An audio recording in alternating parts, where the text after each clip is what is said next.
Hello everybody, how are you doing? In this video I'll be talking how to initialize structures in different way, and you can do a bit of operations also. Now this is a way for initializing inside the structure. You can also initialize them outside the structure. Like this is a structure variable VR that we defined. Now equate it to the first one is of type int, so just write any number, and then the next one is a character type, so write any character D. Now it will automatically be printed, so let's try it. 45D it printed. Now say suppose we have another structure variable of the same type person1, but its name is we declared as var1. Now let's copy the data from var to var1, and then let's try to print data of the both, and let's see if it will work or not. Okay, alright.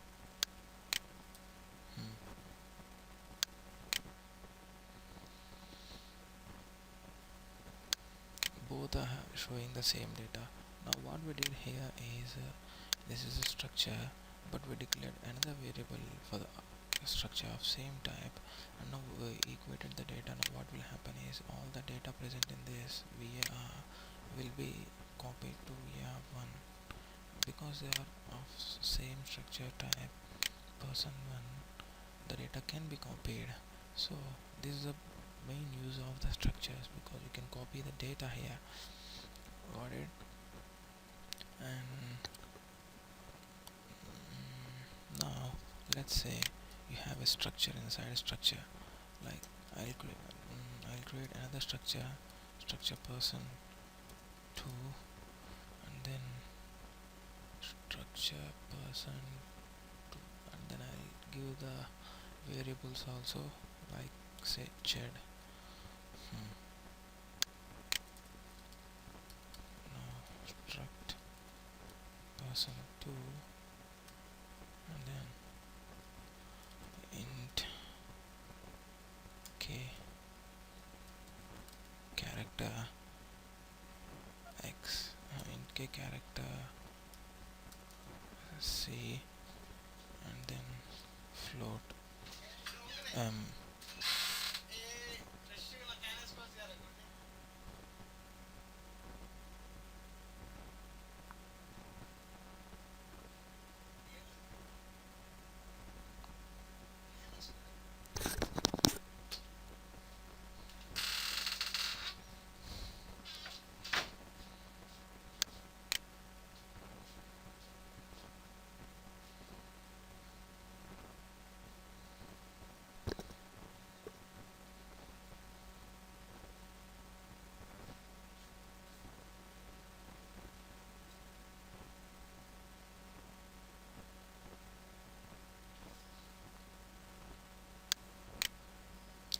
And let's create this float variable n. Now see, this is a structure, and now we are defining the structure in another structure here. Now don't forget that here you have to change the things how you're doing. That is, you have to put it in integer value like 5, and then a character h, and then a float like 4.56, 4 point something 45, whatever.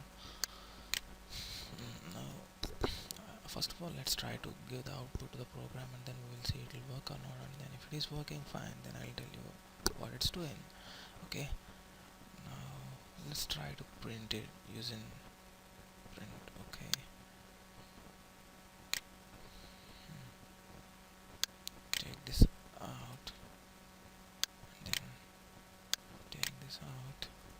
Now what we want to print is, you can either print, alright, var variable has 3 types, right? So now we can print var.x or var.y. You can also print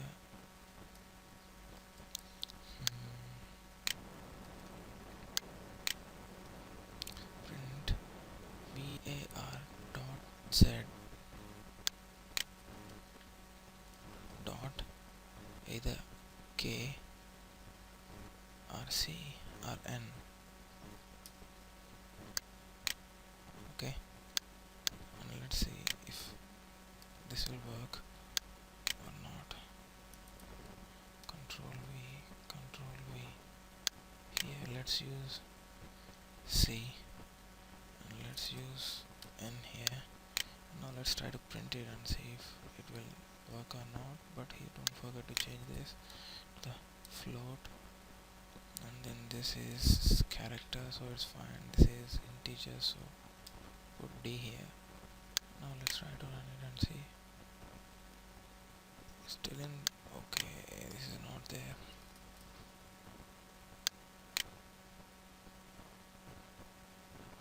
Alright, well, look at this, it printed the whole data here that we gave.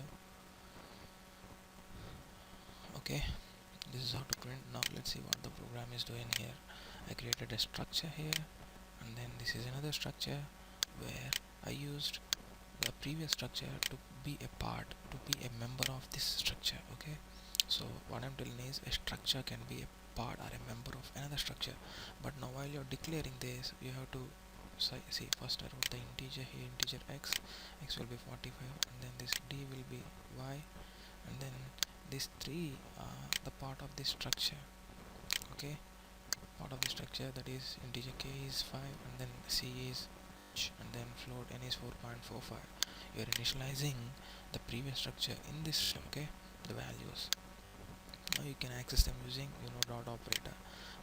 This is two times you are using like a structure inside another structure, so you have to use two dot operators to go to the inner structure. Okay, so now variable dot z is a person2 variable, right? So variable dot z and dot c will be because structure 2, I mean structure person2 has variables like numbers as k, c and 7. So this will be the kind of operation, like you have to use two dot operators to go inside the inner structure. Okay, this is how you do it. Variable dot x is for one single structure member, but if you wanna go in a suppose if you have 10 structures one inside each other, you have to use like around 9 to 10 operations, dot operations, to go into the inner structure if you wanna go. So depending upon that, you have to use the dot operations here, and don't forget to put the conversion specifiers accordingly. And this is it for today's tutorial. I'll be continuing this in the next tutorial. Okay.